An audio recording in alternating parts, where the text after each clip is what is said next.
Okay, I'd say let's get started. Good with me. Okay. Okay. Thank you, everyone, for coming, and thank you, Rabbi Cohn, for doing this. I know many people are stressed about the first time preparing Pesach, and really looking forward to hearing everything that you have to teach us. Okay. My plan is to stop every couple of minutes with questions to allow for questions. I guess you could jump in really if you need to in the middle, but I'll try to stop at the end of each section just to see if people have something to say or a question to ask. And my goal is to speak about a number of different topics, that have to do with making Pesach for the first time, without giving all the fine details. All right. For example, when we're going to talk about Kashering, I'm going to talk about a sort of a framework for Kashering without actually talking about how to kasher every part of your kitchen. I can't possibly cover everything about Pesach, but I will say that the CRC's Pesach Guide, which of course we're proud of, has lots of articles and lots of information. And so I'll direct you a little bit as to where to look over there to try to find those kind of answers. Or you could pop up with a question if you have a specific thing that you want to think about. So the first thing I want to mention is that making Pesach, especially if you've never done it before, is quite a task. There's a lot involved, a lot of work that goes into it. It's not an easy, everyday job that you're used to. And to make it successful, and it can be done successfully, one big tool to that is to schedule and to plan. And what I understand from people who've done it beforehand, again, in my house, we made Pesach a number of times, many times, and from others is that to work backwards. And that is to say is, as we talk, you're going to hear must happen on Erev Pesach. They must happen the day or 2 days before Pesach. So if you pencil in, okay, those jobs have to be on those days, and then work backwards. What can I do a few days beforehand? What can I do even before then? If you're really thinking about this, most people didn't know they were making Pesach till a few days ago. But if you thought about it, 3 weeks ago, there are even jobs that could have been done really early. You could have bought a new suit or bought a piece of clothing at that time.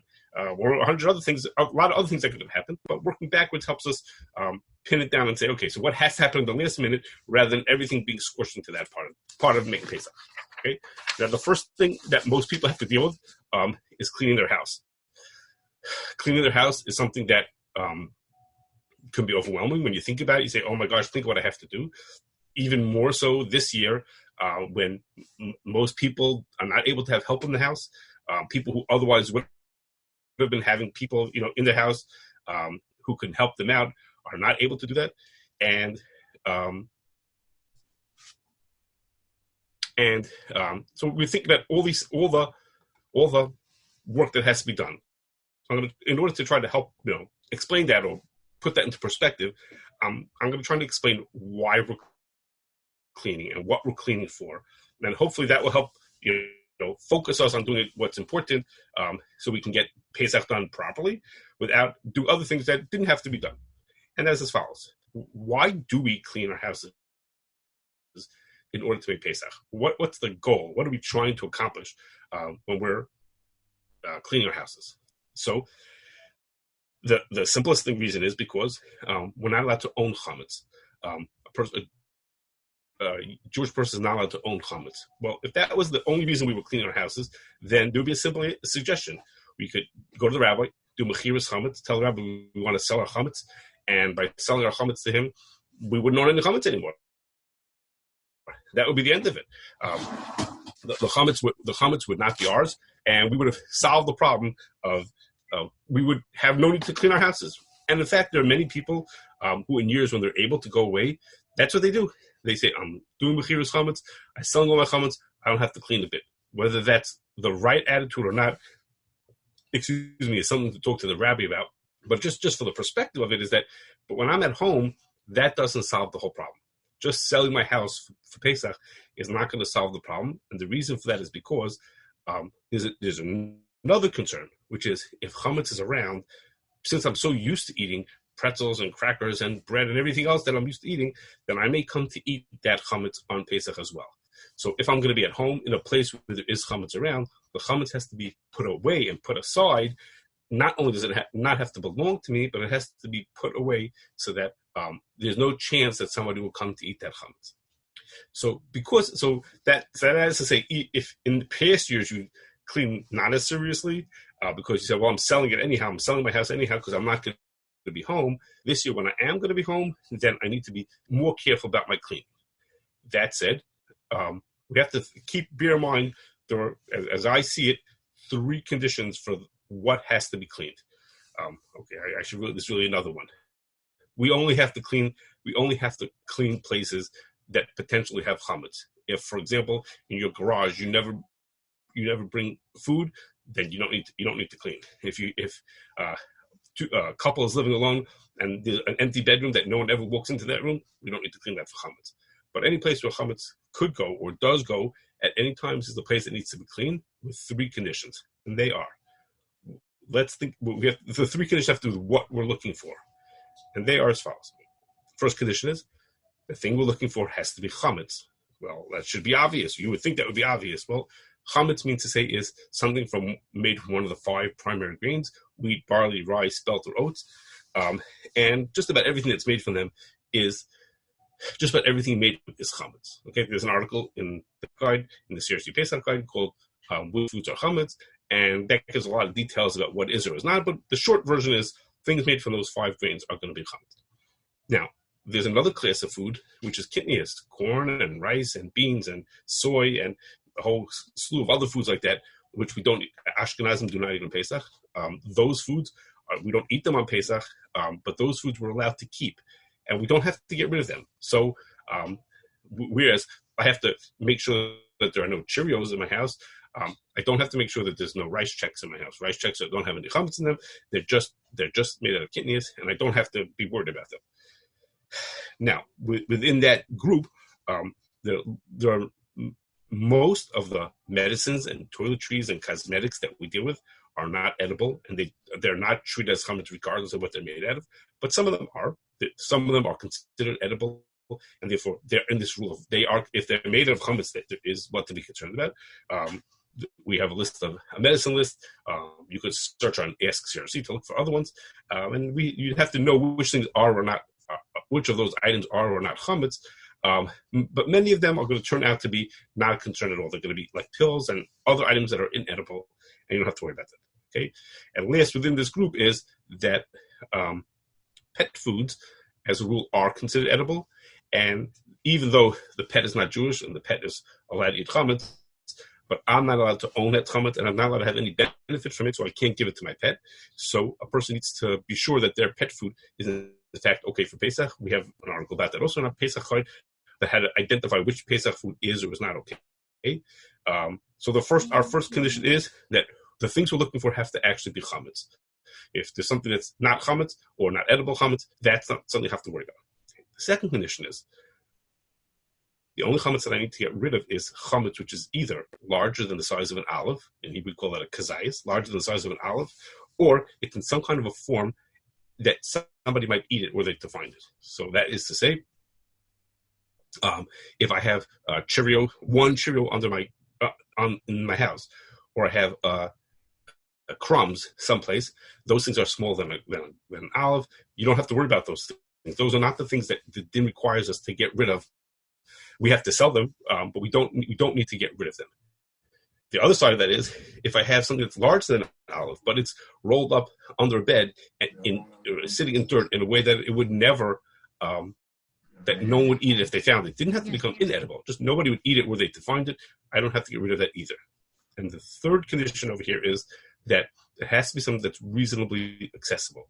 Reasonably accessible means is I have to look under the beds and behind the couch, but I don't, or under a dresser. I don't need to move a refrigerator, and I don't need to get something that's underneath the washing machine. Those things are not at all accessible, and for those, the fact that I can't get to it on Pesach is not a problem. So to summarize here, we're looking for certain kinds of foods. We're not looking for crumbs. We're not looking for things that are not chametz. We're not looking in places that are completely inaccessible.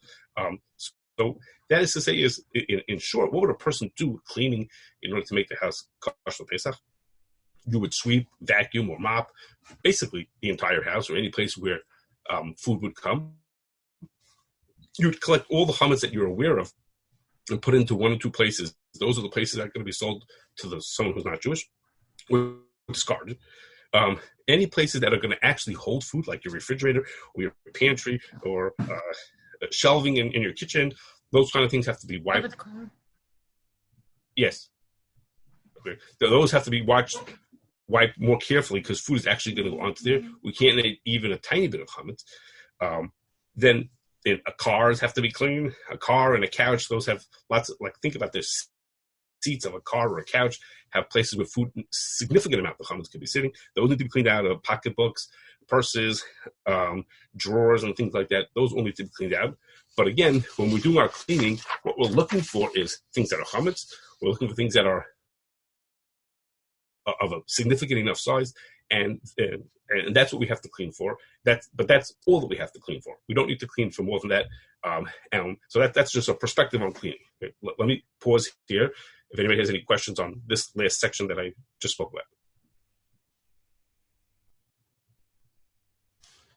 Okay, I guess I'll keep on going. Okay, the next thing, the next step one other item that we have to face is, so we have to clean our houses and prepare them for Pesach, was the job of shopping. Okay, shopping primarily means for food. It means other things also, but primarily we're talking about shopping for food. And the simplest reason why we have to do so much food shopping for Pesach is because lots of foods need special hashgacha for Pesach. Lots of foods that I could, all year round, I could eat this brand of potato chips, and come Pesach, that brand I can't use anymore because it's not kosher Pesach. I need to buy food that are a different brand. I need to buy something special that is kosher Pesach. So we have a shopping guide in the middle of our Pesach book, in the middle of our Pesach guide. It's right in the middle of it. It's 4 pages that fold out together.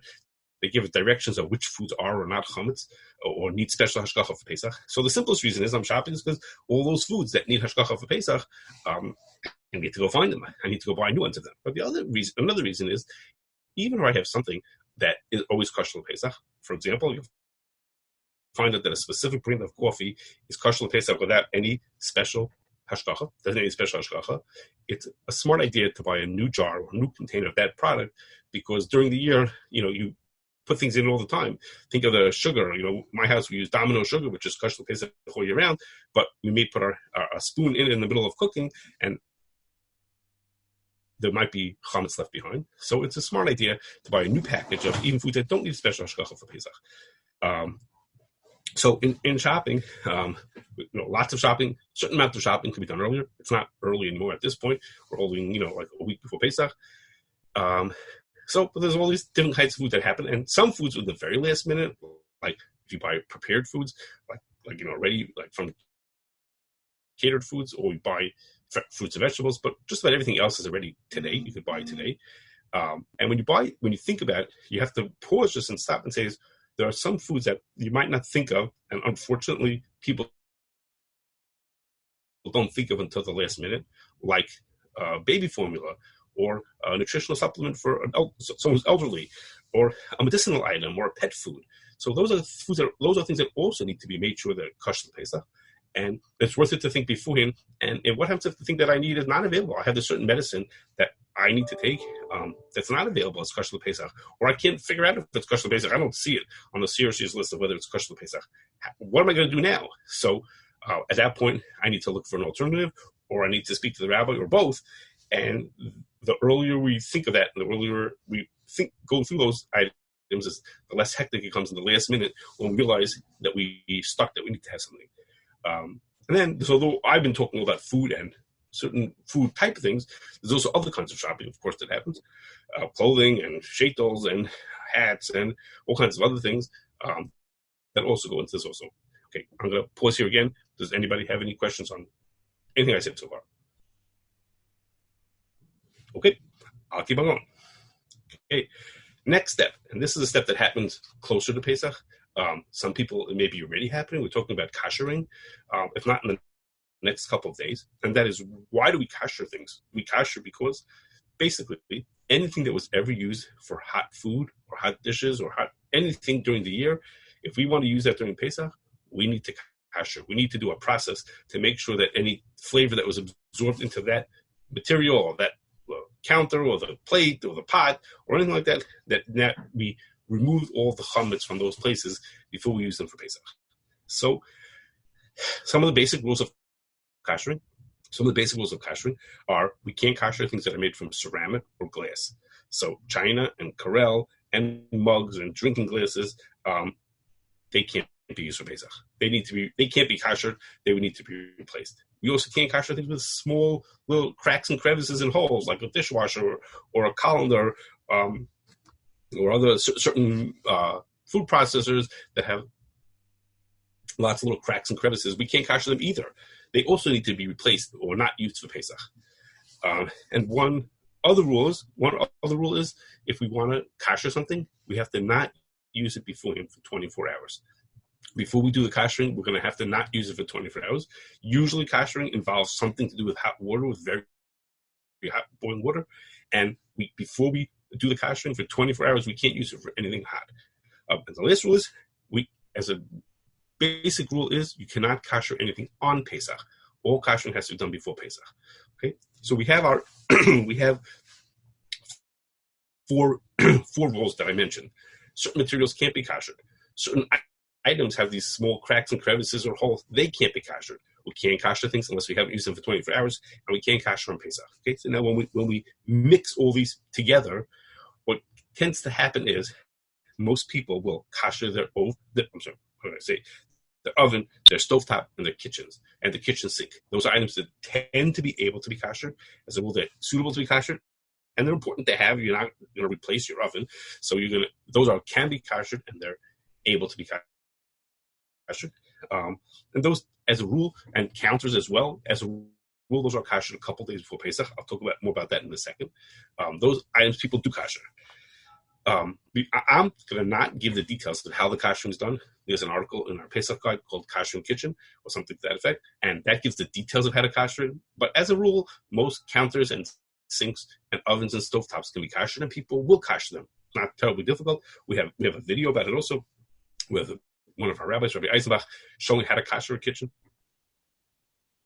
And those parts are reasonably easy to do. On the other hand, pots and pans, oven mitts, and sponges are things that are not as easy to kasher. Excuse me. And at the same time, for most people, they're not so difficult to replace. So as a rule, people buy those special for Pesach. They have a separate pot of milchigs and fleshing pots and oven gloves that they use just for Pesach and not for year-round. And the same goes for plates. Those, as a rule, china and plates cannot be kasher, so we have to be replaced. And silverware is something that it can be done. As a rule, you can kasher your silverware, but it could be very tedious to do all the silverware. So people go one way or the other. Either they have separate silverware for Pesach or they don't. Tablecloths and dish towels can be kasher. As a rule, unless there's food that's stuck onto them that can't be taken off, as a rule, they just need to be run through a hot wash in a washing machine. So it's easy enough to kasher those, and that most people tend to kasher. They do kasher those things. Okay, so I mentioned a whole bunch of different items that people do or don't kasher, and why we need to kasher. Again, we have a video and we have an article that explains how to do the actual kashering. One last thing to throw in, which is, it's a little different for this year, but if you buy new things for Pesach, new pots and pans and silverware or dishes, as a rule, they need to have tefillas kelim. This year, for most people, that's not realistic to do tefillas kelim at this point. Most of the kelim mikvahs are closed. Even going to the beach and the ocean is, in most places here in our area, are closed. But that is something that needs to be done. The CRC was running a service. We did it today, and it's going to happen. It will be happening again for people who have new dishes but can't cover them. There's a method for them to make it hefker in front of a bezdin. You can speak to the CRC about when that's going to come up again. But if you have new stuff, then it does need to have tefillah as well. Okay. Any questions on these parts? Okay. I'll keep on going. I have a question. Okay. Go ahead. In terms of, you said kashering countertops, did you mean, when you said that most countertops can be kashered, you mean they can be kashered, or you should cover them, or? Okay, so yeah. I meant is that most countertops can be kashered. We have a long list on our website, on our book, are asked especially of which counters can and cannot be kashered. I will add to that is that there are those, even if they kasher the counters, they cover the any, as some people do. And there are some people who have counters that cannot be kashered, or they don't want to kasher it. It's just too much of a hassle for them. So then those people must cover their counters that they want to use them for Pesach. So those people are not kashering; they're just covering their counters. And that's for some people that's reasonable. That's the better choice. Or they're stuck; they have no choice. They can't kasher their counter. It's made from a material that can't be kashered, and that's what they choose to do. Did that answer your question? Yeah, and just in terms of covering also, does the covering have to be something that you can't see the counter underneath? No, that's not important. No, it needs to just be a separation, a physical barrier between your pot that you're going to put on the counter or your plate you're going to put on the counter and the actual counter itself. And then it's just a matter of just durability. What's going to work? What's going to make it all the way through Pesach? Something solid enough that will make it through Pesach. Seeing through does not make a difference. I see there are two people who wrote in questions here on the chat, in the Zoom's chat. One of the questions was, what's the difference between a dish towel and an oven mitt? How come I said you should get separate oven mitts, but I said dish towels you could kasher? That's a good question. And the answer is that really, in theory, an oven mitt could be kashered also, the same as a dish towel. However, because oven mitts tend to be right around food, they tend to have food that's baked onto them, that's stuck onto them, that's not going to come out in a wash in the machine. So the absorbed taste will come out, but there are going to still be pieces of food left on them. And if there are pieces of food left on them, you could wash them 100 times, it's not going to help. If in fact there's no food on there, then no problem, then you can kasher them like dish towels. So that's for that reason why I said that people tend to have separate oven mitts for Pesach, but dish towels they could be washed. But if your oven mitts are clean, then that's fine.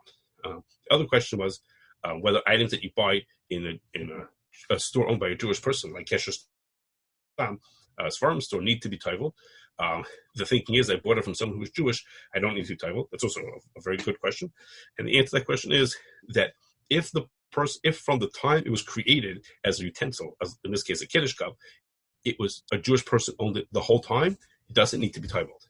But when I buy, if at some point it belongs to someone who's not Jewish, then it needs to have tefillah. So when I buy a Kiddush cup from Kashrus, that Kiddush cup, the previous owner was Jewish. That's the person who owns Kashrus. But before that, the manufacturer was not Jewish, and it does require tefillah. Okay, any other questions on till now? Up until I said till now.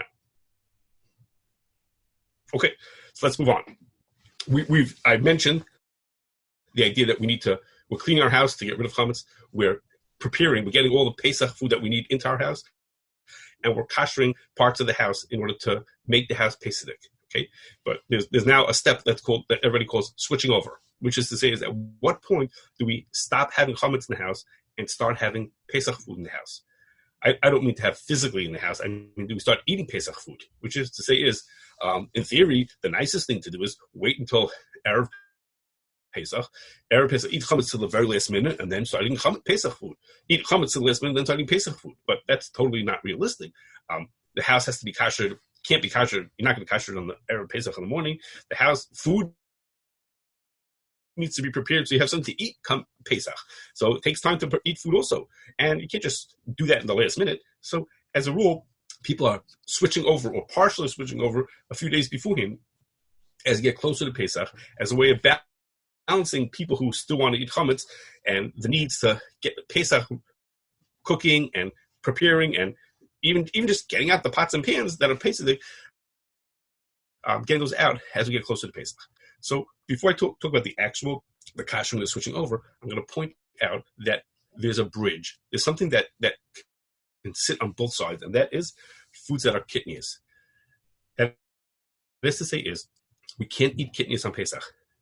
But just like chametz, we can eat kitnias till all the way right before Pesach. And we're allowed to own kitnias.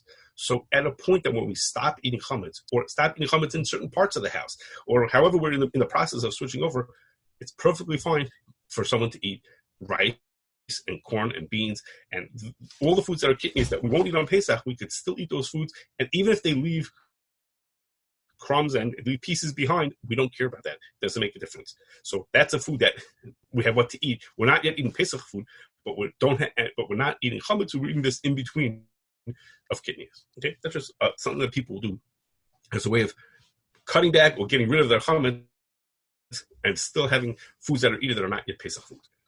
Now, the switch over of the house tends to depend on when the kashering happens, and that doesn't necessarily happen at once. That is to say, you may kasher the fleshig side of your kitchen one day and the milchig side of your kitchen 3 days later, because I need to do more preparation on the chametz on the fleshig side of the kitchen, and the milchig side I don't need to do much preparation. I can wait until a few days later, so it's closer to Pesach. In the meantime, we could still eat pizza on the milchig side of the oven, if that's tolerable in your kitchen. That you don't have to switch over at once. So the way it seems to me, I don't know if everybody looks at it like this, but Pesach, the way I see the switching over go is as follows.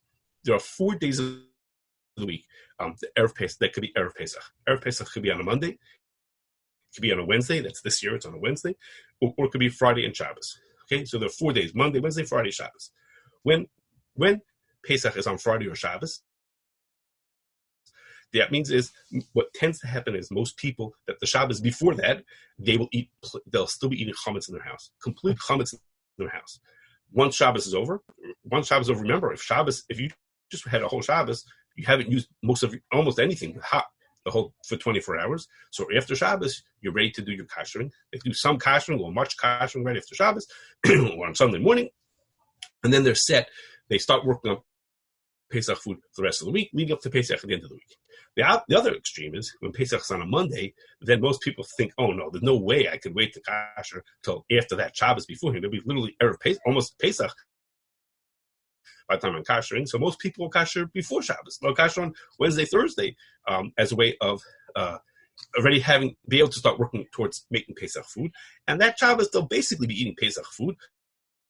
And the challah or some few things that they have that are not Pesach, they'll eat more careful and controlled, away from the chametz, away from their Pesach dishes or pots and pans that they're using. And this year is the in-between year. Erev Pesach is on a Wednesday. Some people will say, I'll kasher right after the Shabbos before Pesach, and some people, for that, it'll be too late for them. They'll want to kasher before Shabbos and use lots of disposables or other things for their chametz and eat over Shabbos. Okay, well, in any of those cases, whichever way you work it out, that's something that needs to be thought through and says, how much time do I need in my preparation to actually do cooking and even putting out pots and pans and food into the house? And how much do the people in the house want to eat chametz if they want to push off all of this? They want to wait as late as possible before they do that. And that balance determines when you're going to be doing that switching over. Okay. Okay. Well, pause again. Any questions? Okay. I will continue on. Okay. Our next step is the actual day of Erev Pesach. This year, Erev Pesach is on a Wednesday. So that means it's on a Tuesday night, which is the beginning of Erev Pesach. On Tuesday night, we do B'dikas Chametz. B'dikas Chametz means we need to go through our house and check all the places where Chametz would be. When I say look for Chametz, it's the things that I described beforehand. It's the things that are Chametz, not kidneys. They're the things that are bigger than an olive or some that might eat them. They're in places that are reasonably accessible. And we check our whole houses, our offices, our every place where we are. Well, this year, no one's checking their classrooms, but every place where we may have used Chametz, those places that need to be checked. Now, the din of the Gemara is that they have to be checked thoroughly with a light. In our case, we'd use a flashlight or traditionally with a candle, and we need to check all those places on that night of B'dikas Chametz. There are those who hold that same halacha applies even if we have a house that's been thoroughly cleaned and we basically know that there's no chametz around. And others say if you did a really thorough cleaning, then you just need to do a good b'dikas chametz in one room, let's say in the kitchen, but the rest of the house does not need to have b'dikas chametz. That question is a question you need to ask your rabbi and say, Rabbi, excuse me, this is the kind of cleaning that I did. This is the kind of cleaning that I did for my house. Should I do a thorough b'dikas chametz in the entire house, or should I just walk around and pick up the 10 pieces and skip and not do the serious, full-fledged b'dikas chametz? There's an article in our Pesach guide about b'dikas chametz, and a lot of the things have to do with Erev Pesach. But this question that I mentioned is something that a person needs to speak to their rabbi about for direction on which way to go. Now, on the morning of Erev Pesach, the morning that this year, that will be Wednesday morning. We're allowed to eat chametz up until a certain time. It's called soif zman achilas chametz, the time when you can stop eating chametz.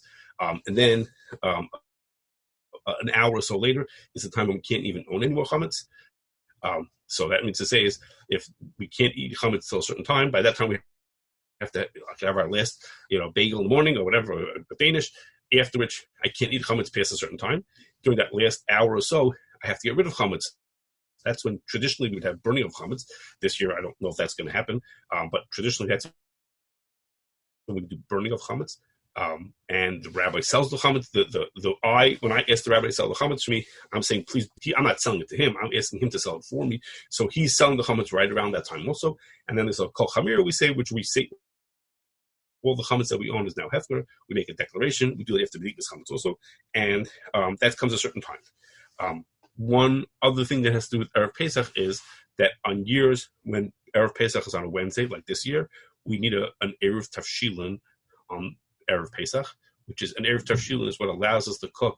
If Pesach is on a Wednesday, that means Pesach is Thursday and Friday. So in order to cook from Friday to Shabbos, we need something called an Erev Tafshilin. Again, there's an article in our Pesach guide about that. So I need to make Erev Tafshilin. On years when Erev Pesach is on Erev Pesach is on a Friday, then for the second days we need an Erev Tafshilin. So this year for the first days we an Erev Tafshilin, that means that on Wednesday of Erev Pesach we need to make this Erev Tafshilin. Again, for directions you can look in our Pesach guide. Okay, I'm almost done. I have two more parts to go. Any questions on what I've said so far? Okay, off we go. Our last major thing that has to happen in order to prepare for Pesach is to get ready for the Seder. The Seder is, of course, an amazing and huge event that goes on Pesach. It happens the first night. It'll be this year Wednesday night, and then this Thursday night of Pesach, the second night of Pesach. And there's a lot of parts to it. Aside from the actual Seder itself, well, in order to have an actual Seder itself, there's a lot of things that have to happen in order to get ready. And you have to just sit down and think these steps through. I'm going to mention the things that come to mind of things that have to happen, but it's really a matter of sitting down with your Haggadah or sitting down and planning it out and saying, this is what I need to have. Some of these things I just have to have, and some of them I have to actually do the work like usually right before Pesach. Okay, things we have to have. We need to have wine and grape juice, depending on what you're going to drink at the Seder. We need to have shmur matzah. For most people, that means they need to have hand shmur matzah. They have to have maror and karpas. Okay, all those things we have to have enough for everybody who's at the Seder. Karpas we need very little, but maror and matzah and wine and grape juice, we have to think of how many people are going to be at our Seder, how much do they need to drink, how much they need to eat, and make sure we have enough of all those things available. We also need for each of the people a Haggadah and a kais and a pillow for those who do a seva. In some houses, everybody does it. Some houses, only the men do it. So we have to have a kais and a Haggadah and a pillow for all those people to be ready for the Seder. And the person who runs the Seder is going to need a kittel and a ka'ar, the Seder plate, in order to run a Seder. Okay, so those are things we have to have. Those are things that don't have to be bought on Erev Pesach. They just have to be around. That's part of having things, is making sure we have, I'm going to be using, let's say, romaine lettuce for the Seder. I have to make sure I have romaine lettuce in my house to have ready for the Seder. Okay. Then there's the things that have to actually happen to prepare for the Seder with these supplies that I have. And they are, if you're using romaine lettuce, as I mentioned, they need to be checked for insects. If I'm going to be using horseradish, then it needs to be ground. Those jobs tend to happen. That tends to happen on Erev Pesach. I need salt water for karpas, and there's a custom to have eggs and salt water at the beginning of the meal, so I need salt water for those. For my ka'ara, I need a zroya and a beitza. Zroya is the meat on a bone. Beitza is an egg, and charosis, all those things that go on the Seder plate. Again, those tend to be done on Erev Pesach. Okay, now that was, I mentioned a lot of things that have to happen. We have a video on our website that explains how to make a Seder plate, all the steps involved, step by step of making all the things for the Seder plate. We have an article about it also, but there's a video about it, going through all the different steps of what has to happen and how to do those pieces. And the last thing that I'm going to mention is, this is Pesach related, is that there's a halacha that if a Jewish person owns chametz on Pesach and kept it for part of Pesach, that chametz is also, it's called chametz over Pesach. That chametz cannot be eaten or owned or used by anybody after Pesach, even after Pesach. Which is to say is that if I do my shopping every week in Hungarian, it's owned by a Jewish person. since the people who own Hungarian are going to sell their chametz, then come after Pesach, I can buy chametz from them because they didn't own. That's a Jewish person. He didn't own chametz over Pesach. If there's a different store owned by a Jewish person who does not sell his chametz, who doesn't get rid of it, then I'm not allowed to buy it. As Pesach proceeds, either right before or after Pesach, you'll be able to find out from your rabbi, from the CRC, find out which stores have that concern, which ones don't, so you can know where you could shop. This is a Pesach halacha that stretches to after Pesach. There's an article, again, towards the end of our Pesach guide about chametz after Pesach. That's like the end of Pesach to carry on to afterwards. Okay, I'm finished with what I had to say. Are there any questions on anything or general questions anybody'd like to bring up? Okay. I have, one question. Oh, sure. I know that in general, after Pesach, there's like different amounts of time you have to wait to shop in different places. Where does that come from? Okay, so the rule is if the item that you're going to buy, it's a good chance that item was owned by the Jewish person on Pesach, then you can't buy it. Basically, you can't buy it ever. So if you're going to a bakery that was owned by a Jewish person, then fresh baked goods don't last more than a couple of days. So, I don't know, a week after Pesach, you know that those weren't owned by the Jewish person over Pesach. But what if I buy something frozen? I go to a supermarket where they sell packages of crackers. Those sit for a very long time on the store shelves. So then now it's a judgment of at what point do I say, at this point, it's probably not something that the Jewish person owned on Pesach. So some people wait 2 weeks, some people wait till Lag BaOmer, which is about a month after Pesach. But that's based on a judgment of how long does it take for the person to, for that produce, that product to have gotten through. What he owned on Pesach is gone and sold or eaten already, and what I'm buying is not from that. So it's a sort of a judgment of what that is. Okay, thank you. Okay, before I go, I'll take other questions if you want, but a lot of what I spoke about tonight is the seriously printed in written form, distributed in written form. It just came out this afternoon. So in case any of you want to just read up about it or pass on to somebody else, it's probably posted on the CRC website already, although I'm not sure. I for sure can pass it on to you, or you can speak to the CRC office and ask them how you can get a copy if you'd like to see it in writing. Okay, thank you so much, Rabbi Cohen. We really appreciate it. You're welcome. Have a great night. Thank you. Have a good night. Thank you, everyone, for coming. Thank you.